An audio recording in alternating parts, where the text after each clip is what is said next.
좀 맑아지는 느낌이 들지 않습니까? 원래 설날을 맞이하게 되면 온몸에 묻어있는 때를 벗기기 위해서 목욕탕을 가는데 요즘 또 두려워서 잘 못 가시는데 어쨌든 영혼의 때는 이런 귀한 찬양들 듣게 되면 좀 벗겨지지 않나라는 생각을 해봅니다. 오늘 이 시간 함께 보신 하나님의 말씀은 잠언 4장 23절 말씀입니다. 잠언 4장 23절 말씀 우리 다 같이 한 목소리로 보시겠습니다. 무릇 지킬 만한 것보다 더욱 내 마음을 지키라. 생명의 근원이 이에서 남이니라. 아멘. 할렐루야. 우리 귀한 육부 예배에 나오신 모든 이들 환영하고 축복합니다. 우리 옆 사람들과 같이 한번 인사해 봅니다. 하나님이 당신을 사랑하시니 저도 당신을 사랑합니다. 하나님이 당신을 사랑하시니 저도 당신을 사랑합니다. 네, 감사합니다. 반갑습니다. 우리 잠언 4장 23절 말씀을 통하여서 생명에 이르는 길, 마음 지키기, 생명에 이르는 길, 마음 지키기라는 제목으로 하나님 말씀 전하도록 하겠습니다. 중고등부에서는 대한기독교 서회에서 나오는 다락방으로 매일 큐티를 하고 있습니다. 지난 2월 4일 목요일자 큐티 내용에 재미있는 글이 올라와서 그 글로 설교를 시작하고자 합니다. 봄이 되면 어린 딸과 함께 우리 집 근처에 있는 공원을 자주 산책합니다. 봄이 찾아와 철새들이 날아오기 시작하면 공원은 새들과 새들의 노랫소리로 가득 찹니다. 하루는 유독 아름다운 소리를 들었는데 우리는 그 새가 어디에 있는지 찾을 수가 없었습니다. 딸아이와 저는 소리를 내지 않고 가만히 숨을 죽인 채 새소리에 귀를 기울였습니다. 그렇게 인내심을 가지고 귀를 기울인 후에 우리는 아름다운 소리를 내고 있는 작은 회색 새를 보았습니다. 우리는 그 새 소리를 듣기 위해 조용히 있어야만 했던 것입니다.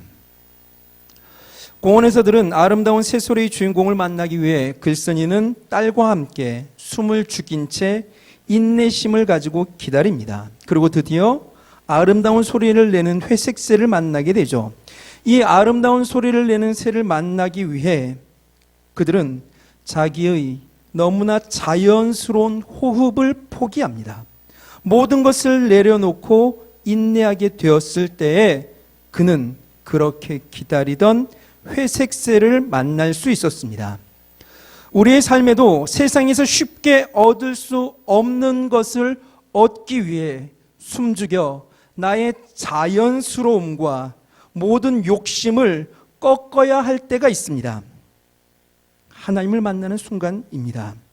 나의 것을 비우고 나의 욕심을 내려놓을 때에야 만날 수 있는 기쁨과 행복이 있는 겁니다. 저는 큐티가 말씀 속에 깃들어 있는 하나님을 찾고 만나 그 하나님의 음성에 귀 기울여 살게 하는데 가장 좋은 훈련이라고 믿습니다. 그러나 여러분, 만약 이 큐티라고 하는 것이 숨은 그림 찾기를 하듯 하나님 찾기, 하나님 음성 찾기로만 끝난다고 한다면 그것은 큐티의 절반만 하는 것입니다. 큐티의 진정함은 성경을 통해 문자로 다가오시는 그 하나님을 만나게 될 때에 일어나는 삶의 변화입니다. 말씀으로 이 세상을 창조하신 하나님이십니다. 그 하나님께서 말씀을 통하여 우리에게 다가오시게 되면 틀림없이 창조의 역사가 일어납니다. 부활의 역사가 일어날 수밖에 없습니다. 회복과 갱생의 역사 일으키실 수밖에 없습니다. 다시 말씀드립니다. 큐티의 목적은 말씀을 통해 다가오시는 하나님을 만나고 그 만남을 통해 삶의 변화를 일으키는 것, 그것이 바로 큐티의 목적입니다. 따라서 큐티는 적용이 가장 중요합니다. 말씀이 육신이 되는 것, 우리의 삶의 변화, 그것이 큐티의 최종 목적입니다. 그럼 여러분, 하나님은 말씀으로 이 세상을 창조하셨고 말씀으로 우리에게 다가오셨기에 말씀 안에만 갇혀 계신 분일까요? 아니요, 하나님은 온 땅에 충만하신 분이십니다. 하나님은 무소부재, 아니 계신 곳이 없고 그 섭리와 능력이 미치지 않는 곳이 없습니다. 하나님은 말씀 안에만 계신 것이 아니라 오늘 우리가 만나는 사람 속에도 계시고 우리가 경험하는 사건 안에도 계십니다.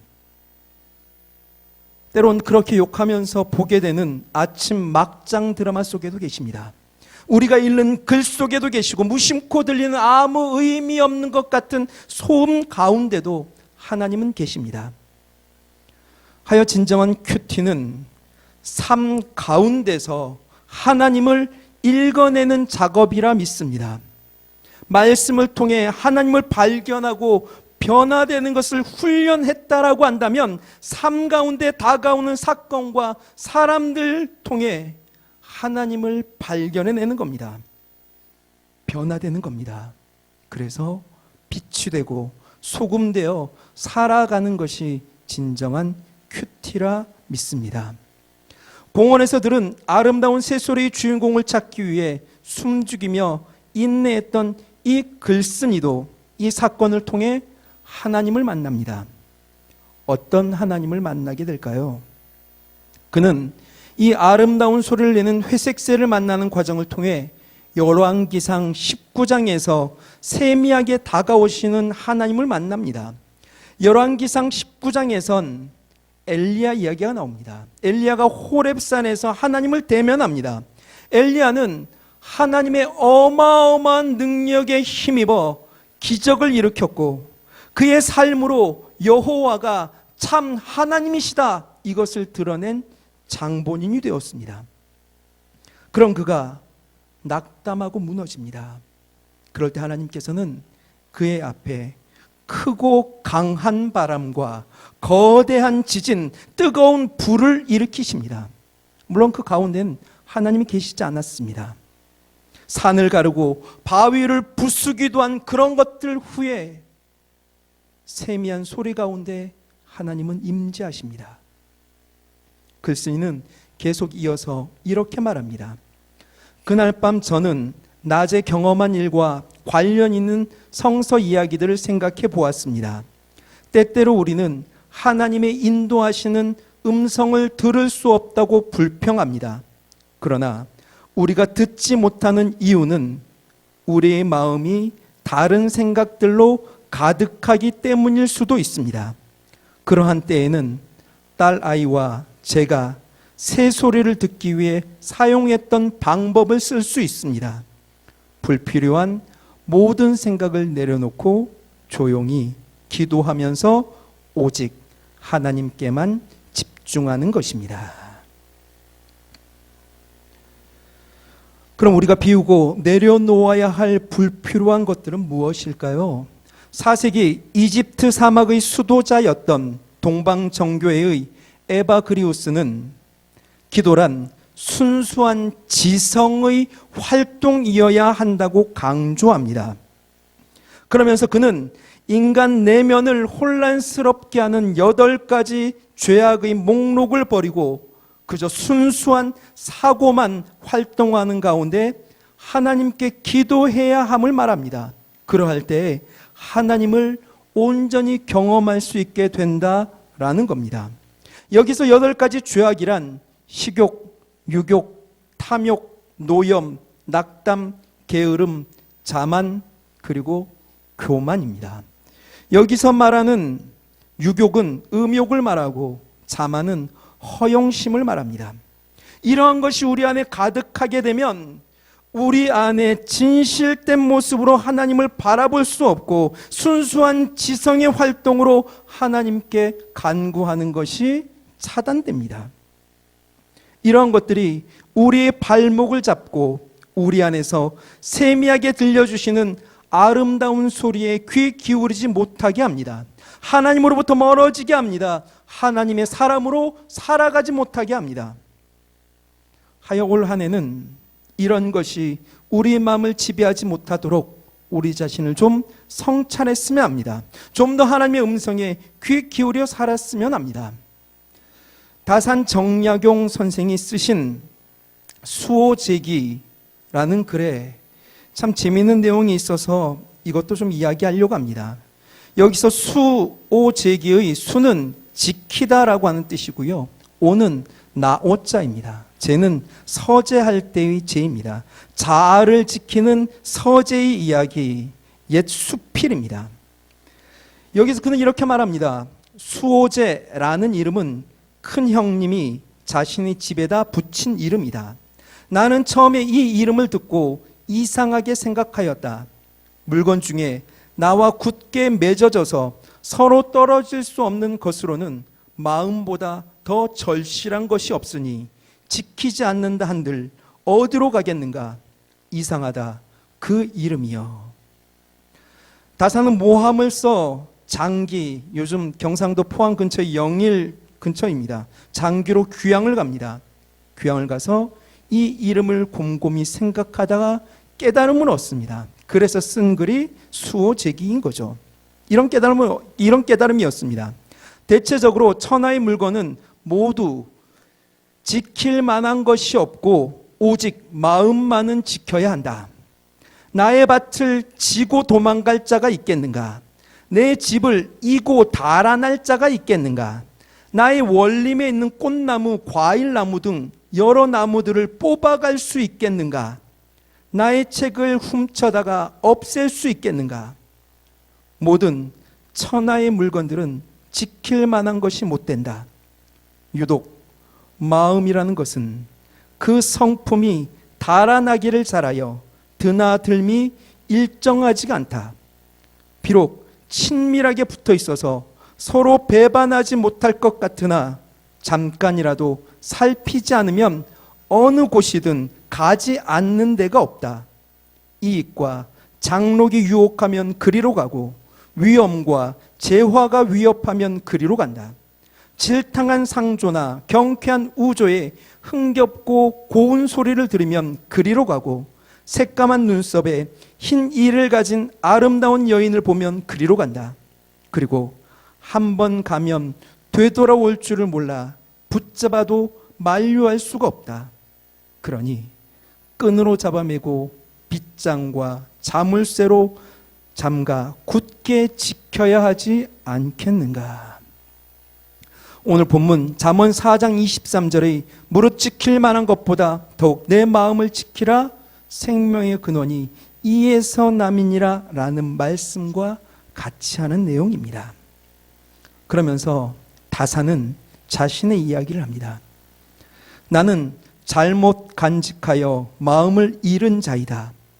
어렸을 때 과거가 좋다는 것을 알고 그쪽으로 가서 과거 공부에 푹 빠졌던 것이 10여 년이었다. 그 결과 마침내 처지가 바뀌어 조정의 반열에 서게 되자 오사모를 쓰고 금포를 입고서 대낮에 큰 길을 미친 듯이 활보하였다. 그런지 이제 12년이다. 이제 또 처지가 바뀌어 한강을 건너고 조령을 넘어 친척을 이별하고 선영 산소를 버려둔 채 곧바로 동해 바닷가에 대나무 숲에 달려와서 머물러야 했다. 나는 그제서야 땀을 흘리며 두려워 숨을 죽이면서 허둥지둥 마음의 자취를 따라 함께 이곳에 오게 되었다. 나는 마음에게 이렇게 말하였다. 자네는 어찌하여 이곳에 왔는가? 여우나 도깨비에게 홀려서 온 것인가? 아니면 바닷 귀신에게 불려온 것인가? 자네의 집과 고향이 모두 초천에 있는데 어찌 그 본 고향으로 돌아가지 않는가? 그러나 마음은 멍하니 움직이지 않고 돌아갈 줄을 몰랐다. 그 얼굴빛을 보니 어딘가에 얽매인 곳이 있어서 돌아가고자 해도 돌아갈 수 없는 듯하였다. 그래야 마침내 붙잡아 함께 머물렀다. 열왕기상 19장의 엘리야도 마음 지키기에 실패하였습니다. 하여 그는 생명을 떠나 무너지고 말았습니다. 엘리야는 여호와를 위하여 열심히 특심하여 산 사람입니다. 하나님의 말씀이 임하게 되자 즉각적으로 움직인 사람입니다. 하나님 신앙이 무너진 이스라엘과 아합 앞에 종횡무진 활약하며 하나님의 왕 되심을 선포한 사람입니다. 더 이상 하나님을 섬기지도 그 마음에 두기도 싫어하였던 그 시대에 홀로 하나님으로만 채워 자신의 온 삶으로 생명 되신 하나님을 나타내 보인 이가 엘리야입니다. 아마 그에게는 기대가 있었던 것 같습니다. 하늘에서 불이 떨어지고 3년 6개월 가물렀던 땅에 다시 비가 쏟아졌으니 이제는 하나님께로 돌아서리라. 바알과 아세라가 아무것도 아님을 보았으니 이제 하나님 믿는 자들이 불같이 일어나 다시 이 나라가 하나님만 섬기는 나라로 바뀌리라. 참 생명이 무엇인지 보았으니 이제는 참 생명으로 돌아설 것이다. 자연스러운 기대입니다. 마치 정약용이 과거에 급제하여 조정의 반열에 서게 되자 오사모를 쓰고 금포를 입고 대낮에 큰 길을 미친 듯이 활보하며 변혁을 위해 뛰어다녔던 모습과 같습니다. 그러나 기대와는 다르게 모함을 쓰게 되고 위협을 당하게 되고 아무것도 일어나지 않게 되자 그는 결국 마음을 잃고 맙니다. 열왕기상 19장에서 하나님은 엘리야에게 2번씩이나 같은 질문을 물으십니다. 9절과 13절입니다. 이렇게 묻습니다. 토시 하나 틀리지 않고 9절 13절에 공이 나옵니다. 엘리야야, 내가 어찌하여 여기 있느냐? 이 9절과 13절 토시 하나 틀리지 않은 이 질문 사이에 10절, 11절, 12절이 있습니다.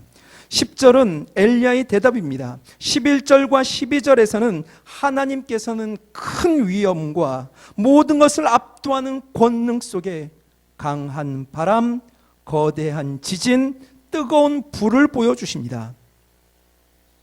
그러나 그곳 하나님은 계시지 않았습니다. 어디에 계셨습니까? 세미한 음성 속에 하나님을 나타내십니다. 우리가 방황할 때 하나님을 만날 수 없는 이유가, 살아계신 하나님의 음성을 들을 수 없는 이유가 혹 이것 때문 아닐까요? 주님께서 어떤 특별한 계기를 허락하시고 대단한 감동을 주시고 신기한 일들을 주셔서 나를 크게 변화시켜 주실 것이다, 그런 것이 있어야만 된다 라고 하는 기대 말입니다. 그러나 주님은 강력한 바람 속에도, 거대한 지진 속에도, 뜨거운 불 가운데도 계시지 않으셨습니다. 살아계신 하나님께서는 그저 세미한 음성 가운데 계셨습니다. 매일의 삶 가운데 고요하고 작은 음성으로 세미하게 말씀하시는 하나님을 외면한 채 신기하고 대단한 체험만을 구하려고 하고 특별한 감동과 무엇인가 딱 와닿는 말씀, 전에는 듣도 보지 못했던 새로운 말씀, 그런 것들만 구하기에 매일 매순간 우리에게 세미하게 임하시는 주님의 말씀을 들을 수 없는 것입니다. 불필요한 모든 생각을 내려놓고 조용히 기도하면서 8가지 죄악들, 나를 사로잡고 있는 것들을 포기하고 오직 하나님께만 집중해야 합니다. 이것이 마음을 지키는 일이며 곧 생명에 이르는 길입니다. 그러나 엘리야는 이 2번의 질문에 똑같이 토시 하나 틀리지 않고 이렇게 대답합니다. 10절과 14절입니다. 내가 만군의 하나님 여호와를 위하여 열심히 특심하오니 이는 이스라엘 자손이 주의 언약을 버리고 주의 단을 헐며 칼로 주의 선지자들을 죽였음이오며 오직 나만 남았거늘 저희가 내 생명을 찾아 취하려 하나이다. 강력한 바람과 거대한 지진, 뜨거운 불 같은 일이 엘리야를 통하여 일어났습니다. 그럼에도 이세벨은 여전히 기세가 등등합니다. 아합은 똑같이 우유부단합니다. 이스라엘 백성들은 하나님과 바알 사이에 계속 머뭇머뭇거립니다. 돌아서지 않습니다. 이제는 될 줄 알았습니다. 이제는 그가 옳음이 증명될 줄 알았습니다. 그러나 그저 갈멜산 전투는 일회성 이벤트로 끝나버리는 것 같았습니다. 눈앞에 펼쳐진 것은 여전히 홀로 남은 자신이고 감당할 수 없는 위협과 도전들입니다. 순간 마음이 무너지고 맙니다.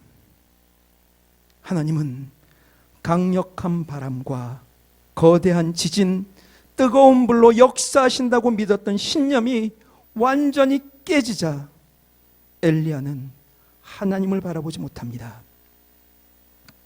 생명을 앞에 두고 마음을 지키지 못함으로 무너져 버립니다. 홀로 고군분투하는 자신이 처량해지고 아무것도 아닌 자신의 형편만 보게 됩니다.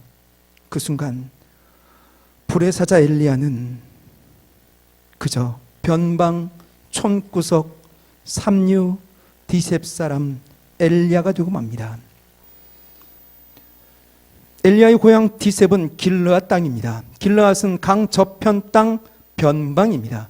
그 변방에서도 디셉은 듣도 보도 못한 땅입니다. 이런 느낌입니다. 여러분, 삼척하면 어떤 느낌이 드십니까?